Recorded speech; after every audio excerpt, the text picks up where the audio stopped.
आपको भली भांति याद होगा कि कल की कक्षा में हमने आपका अध्याय जो कि हम विवाह पद्धति के संबंध में जानने और समझने का प्रयास कर रहे हैं, उसमें हमने कल आरंभ किया था जो चरण, वो था हिंदू विवाह के उद्देश्य, एम्स ऑफ हिंदू मैरिज। वहाँ हमने पहले धार्मिक उद्देश्य की चर्चा की थी जो कि हिंदू विवाह का प्रथम उद्देश्य है। ये बिल्कुल स्पष्ट है कि हिंदू विवाह पश्चिमी संस्कृति में संपादित होने वाली विवाह पद्धति से बिल्कुल अलग है, अलहदा है। हिंदू विवाह का सर्वोपरि उद्देश्य धार्मिक ही है, ये बात हमें विस्मृत नहीं करनी चाहिए। और इस संबंध में जैसे कि कल भी मैंने आपको बताया था कि प्रसिद्ध समाजशास्त्री के.एम. कापड़िया ने कहा था कि हिंदू विवाह एक संस्कार है।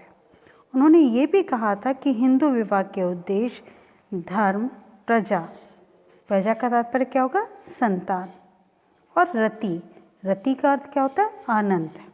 तो हिंदू विवाह के उद्देश्य धर्म, प्रजा और रति माने गए हैं। और उन्होंने ये भी कहा था कि विवाह का प्रथम उद्देश्य धर्म अथवा धार्मिक कर्तव्य की पूर्ति करना है। आज हम हिंदू विवाह के दूसरे उद्देश्यों को भी जानेंगे और ये जानने की चेष्टा करेंगे कि इन उद्देश्यों के पीछे भारतीय सनातन संस्कृति में विवाह के किन मंतव्यों को सारगर्भित किया गया है। तो हिंदू विवाह का दूसरा उद्देश्य क्या है? पुत्र प्राप्ति। अब यहाँ जो युवा पीढ़ी है उनके मन में ये प्रश्न अवश्य कौन देगा कि ये तो बेटियों के प्रति अन्याय है। अगर हम ये कहते हैं कि पुत्र प्राप्ति ही जीवन का सर्वोच्च उद्देश्य है विवाह का, तो ये कहीं ना कहीं हम बेटियों के साथ इनजस्टिस कर रहे हैं, उनके महत्व को हम कम आंक रहे हैं। आपकी बात से मैं भी सहमत हूँ, परंतु यहाँ हम वर्तमान संदर्भ में बात ना करके उन उद्देश्यों की बात कर रहे हैं जो हजारों पूर्व वर्ष सुनिश्चित किए गए थे। देखिए, इस जो विषय मैं आपको पढ़ा रही हूँ उससे थोड़ा सा अलग हटकर मैं आपको ये भी बताना चाहूँगी कि ऐसा कदापि नहीं रहा कि सनातन संस्कृति में बेटियों के महत्व को कम आंका गया। वहाँ जितना महत्व पुत्र का था उतना ही महत्व पुत्रियों का भी रहा। और ये तक कहा गया कि पुत्री का सौभाग्य जिनको प्राप्त नहीं होता उन्हें स्वर्ग प्राप्ति में भारी कष्ट होता है। तो इसलिए हम ये आरोप प्रत्यारोप नहीं लगा सकते कि बेटियों के महत्व को कम आंका गया। यद्यपि पुत्रों का महत्व इसलिए अधिक माना गया कि उन्हें पीढ़ी चलाने वाला माना गया। अब इसके पीछे एक बहुत लंबा विचार, या इससे हम अंग्रेजी में कहें डिस्कशन का विषय है ये, जिसे बड़ी तार्किकता से विद्वानों ने रखने की चेष्टा की है। परंतु अभी हम सिर्फ प्रथम वर्ष में हैं और हमें इतनी गहराई में जाने की आवश्यकता नहीं है। यहाँ महत्वपूर्ण बिंदु ये है कि हम जो मूलभूत उद्देश्य हैं हमारे, कि जो विषय अंतर्गत आपके जो अध्याय दिए गए हैं आपके सिलेबस के मुताबिक, उनके अनुरूप ही हम अपने उत्तरों को जानने की चेष्टा करें। हम अगर इसमें उलझेंगे तो हम अपने मूल उद्देश्य से भटक जाएंगे। इसलिए हम अपनी भूमिका को केंद्रित करते हुए दूसरे उद्देश्य की बात करते हैं, वो है पुत्र प्राप्ति। इस संदर्भ में भी केम कापड़िया ने विचार रखा था। केम कापड़िया उन सामाजिक वैज्ञानिकों में से हैं, भारतीय सामाजिक वैज्ञानिकों में से हैं, जिन्होंने जाति व्यवस्था का अध्ययन किया, विवाह पद्धति का अध्ययन किया। मूलतः उन्होंने भारतीय सामाजिक व्यवस्था का गहराई से अध्ययन किया, उसके संबंध में शोध की। तो वो कहते हैं कि पुत्र की प्राप्ति विवाह का दूसरा उद्देश्य है। कापड़िया के अतिरिक्त अगर हम बात करें तो हम मनु संहिता और महाभारत की भी बात कर सकते हैं, जहाँ पुत्र शब्द का अर्थ है वह जो पिता को नरक में जाने से बचाता है। अब देखिए, धर्म, अगर हम कल जैसे हमने बात की, उससे पूर्व भी बात की, मैं निरंतर इस बिंदु पर दृष्टिपात कर रही हूँ कि धर्म का अगर सनातन संस्कृति भारतीय संदर्भ में बात करें तो धर्म का अर्थ कर्तव्य से है। परंतु अगर हम इससे अलग हटकर संवैधानिक दृष्टिकोण को रखते हुए धर्म की बात करते हैं तो उसका तात्पर्य किसी अलौकिक शक्ति पर विश्वास करना है। उस अलौकिक शक्ति का क्या स्वरूप है, वो व्यक्ति की अपने विश्वास, अपनी सोच पर निर्भर करता है। और एक ये ऐसा विषय है विश्वास, जिसे किसी तार्किक कसौटी पर कसा नहीं जा सकता। विश्वास है तो है, आप उसे किसी तर्क से काटने की चेष्टा नहीं कर सकते। ठीक है, तो यहाँ पर बात उसी विश्वास की हो रही है कि ये माना गया कि पुत्र वो है जो पिता को नरक में जाने से बचाता है। और परिवार में पुत्र की महिमा इतनी अधिक बताई जाती है कि संतान उत्पत्ति परिवार और समुदाय के लाभ के लिए भी ये कर्तव्य माना जाता है। तो इसका तात्पर्य क्या हुआ कि हिंदू विचारक संतान उत्पत्ति को विवाह का दूसरा महत्वपूर्ण लक्ष्य मानते हैं।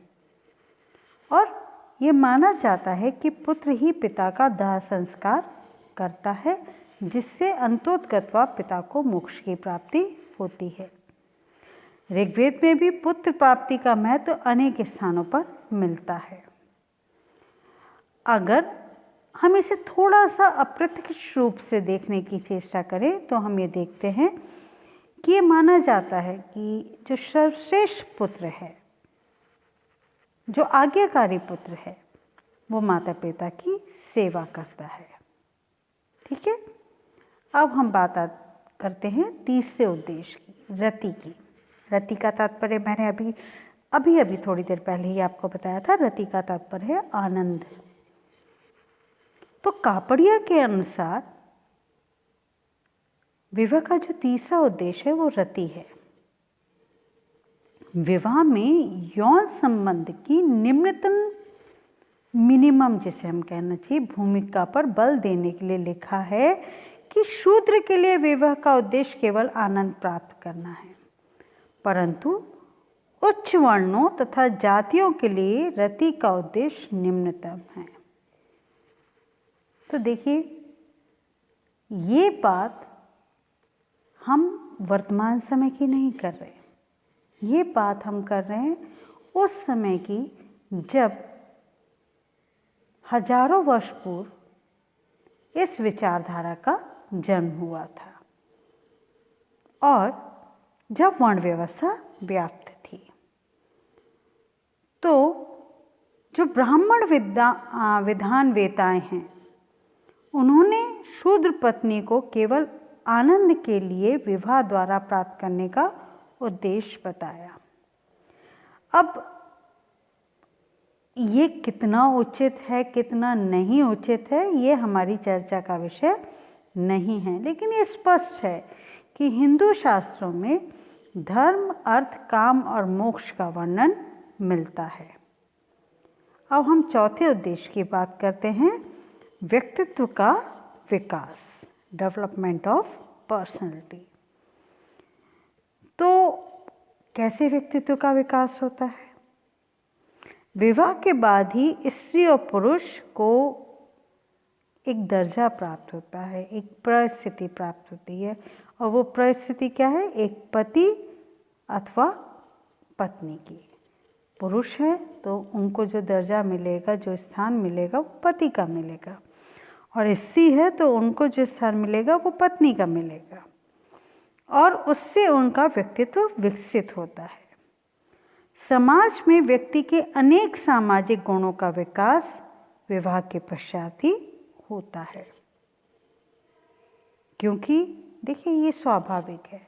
विवाह के पश्चात व्यक्ति के कंधों पर बहुत सारे दायित्व, बहुत सारी भूमिकाएं आ जाती हैं, और ये भूमिकाएं निर्वाहित करते हुए व्यक्ति एक विवाह पूर्व जो उसका व्यक्तित्व है उससे अलग उसका व्यक्तित्व निखर कर आता है। इस संदर्भ में मनु कहते हैं कि मनुष्य का जो विवाह है, विवाह के बाद ही पूर्ण व्यक्तित्व का विकास होता है, और ये माना गया है कि विवाह से पूर्व व्यक्ति का निर्माण नहीं हो सकता। अब बात करते हैं हम विवाह के पांचवें उद्देश्य की, वो है पारिवारिक उत्तरदायित्व। व्यक्ति की स्थिति परिवार में दो प्रकार की होती है, एक संतान के रूप में और दूसरी पिता के रूप में। ठीक है, तो जब वो अल्पायु का होता है, जब वो छोटा होता है, तो उसके माता पिता तथा अन्य स्वजन उसका पालन पोषण करते हैं, उसे स्नेह देते हैं, उसे उसके दायित्वों का भान कराते हैं, उसे शिक्षा देते हैं, उसे समाज का नागरिक, एक सकारात्मक सदस्य बनाने का शिक्षण देते हैं। और उसके पश्चात जब उसका विवाह हो जाता है, वो अकेला नहीं रहता, तो उसके अपने परिवार के विवाह संबंध से जो बने हुए संबंधी हैं उनसे भी एक संबंध स्थापित हो जाता है, और उसके निहित कर्तव्यों का वो पालन करता है। साथ ही वो अपने वृद्ध हो रहे माता पिता, जिनकी काया क्षीण हो चुकी है, जो अब शारीरिक रूप से उस प्रकार कार्य नहीं कर सकते जैसा कि वो पूर्व में करते थे, ऐसी स्थिति में वो उनकी सेवा का कार्य भी करता है। उनकी आर्थिक, उनकी शारीरिक, उनकी मानसिक सभी आवश्यकताओं की पूर्ति करने का वो प्रयास करता है। तो विवाह पारिवारिक उत्तरदायित्व की केंद्र भूमिका में देखा जा सकता है। इसके बाद हम बात करते हैं सामाजिक उत्तरदायित्व की, सोशल ऑब्लिगेशन। तो समाज की निरंतरता को बनाए रखने का उत्तरदायित्व भी समाज के सदस्यों पर होता है। ये आपको पता ही है कि मानव नश्वर है, मानव का जीवन स्थायी नहीं है, इसलिए नए सदस्यों का जन्म, पालन पोषण, शिक्षा दीक्षा, समाजीकरण, ये सभी तत्व परिवार के साथ जुड़े हुए होते हैं, और इसमें किंचित भी कहीं कोई संदेह नहीं है कि एक न एक दिन समाज का हर एक व्यक्ति समाप्त हो जाएगा, परंतु व्यक्ति समाप्त होता है, समाज समाप्त नहीं होता है, उसकी निरंतरता यथावत कायम रहती है।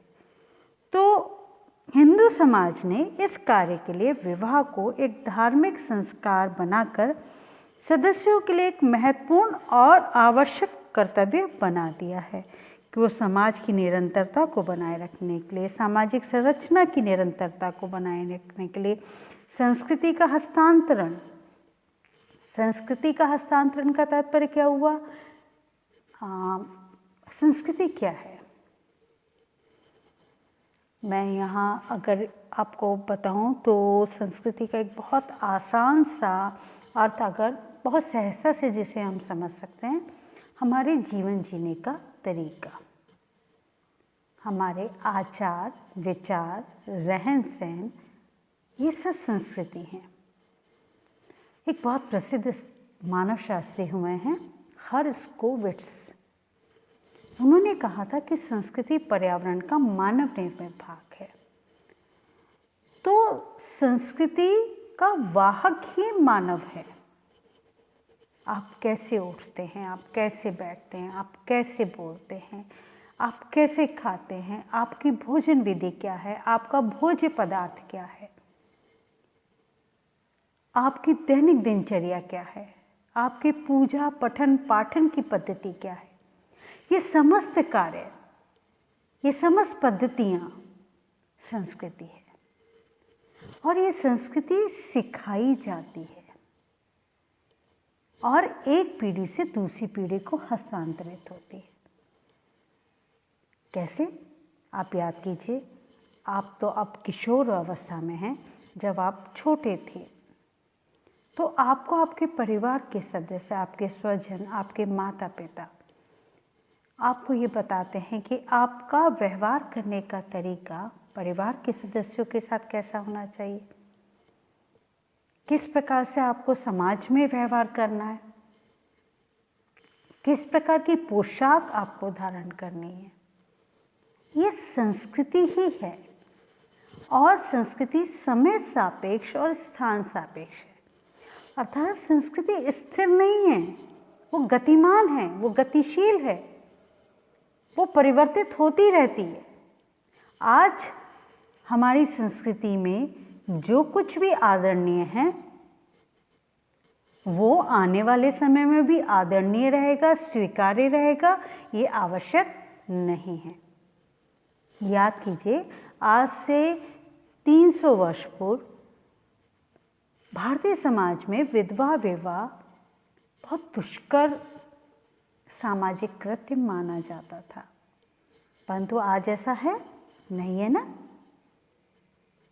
तो संस्कृति सदैव परिवर्तित होती है। इसमें विवाह पद्धति, जन्म पद्धति, सब कुछ सम्मिलित है जो कुछ भी आपके जीवन में है। तो विवाह परिवार को निर्मित करता है। परिवार समाज की निरंतरता को बनाए रखने में महत्वपूर्ण भूमिका निभाता है। वो सामाजिक संरचना की निरंतरता, संस्कृति का हस्तांतरण, सामाजिक नियंत्रण और वो इच्छाएं जो मनुष्य की जैविक होती हैं, उन सारी इच्छाओं की पूर्ति का केंद्र विवाह है। विवाह के द्वारा ही व्यक्ति नियंत्रित, निर्देशित और संचालित होता है। और ये मान के चलें कि अगर विवाह पद्धति को समाप्त कर दिया जाए तो समाज में असंतुलन स्थापित हो जाएगा। इसलिए ये आवश्यक है कि हमारी परंपराएं जो समाज की निरंतरता को बनाए रखने के लिए अपना अस्तित्व कायम किए हुए हैं, उनका सम्मान किया जाए। यद्यपि कुंद होने की आवश्यकता नहीं है। आवश्यकता अनुसार उन व्यवस्थाओं में परिवर्तन अपेक्षित भी है और स्वागत योग्य भी होना चाहिए। कभी भी संस्कृति, अगर आपने देखा है कभी कि जब पानी एक जगह एकत्रित हो जाता है और उसके बहाव का कहीं कोई स्थान नहीं बचता तो वो सड़ने लगता है, उसमें से बदबू आने लगती है। व्यक्ति का व्यक्तित्व भी ऐसा ही है। अगर वो समय के अनुसार स्वयं को परिवर्तित नहीं करता तो उसका विकास अवरुद्ध होता है। इसलिए बहुत अधिक आवश्यक है कि व्यक्ति समय अनुसार अपनी विचारधारा में परिवर्तन करे और उन व्यवस्थाओं को स्वीकार करने से ना हिचके जो समाज को विकास की ओर ले जाती हैं, क्योंकि समाज जितना महत्वपूर्ण है उतना ही महत्वपूर्ण व्यक्ति का स्वयं का व्यक्तित्व भी है। ठीक है। अब कल की कक्षा में हम हिंदू विवाह के स्वरूपों की बात करेंगे। मैं स्पेसिफाई कर रही हूँ, हम फॉर्म्स और मेथड्स ऑफ हिंदू मैरिज की बात करेंगे और हम उन विवाह पद्धतियों की बात करेंगे, उन विवाह के स्वरूपों की बात करेंगे जिनको सुनकर आप चौंकेंगे, आप कहेंगे अच्छा ऐसा भी विवाह होता था। वर्तमान में तो उसके 1 या 2 स्वरूप ही व्याप्त हैं, लेकिन ये आपको बताना इसलिए भी आवश्यक है कि कई बार आपके विश्वविद्यालय परीक्षा में इस प्रकार के प्रश्न पूछ लिए जाते हैं, इसलिए इसका भान, इसका ज्ञान होना आपके लिए आवश्यक है। कल की कक्षा में हम पुनः आपसे मिलेंगे, हम हिंदू विवाह के स्वरूपों को जानेंगे। तब तक के लिए बहुत बहुत धन्यवाद।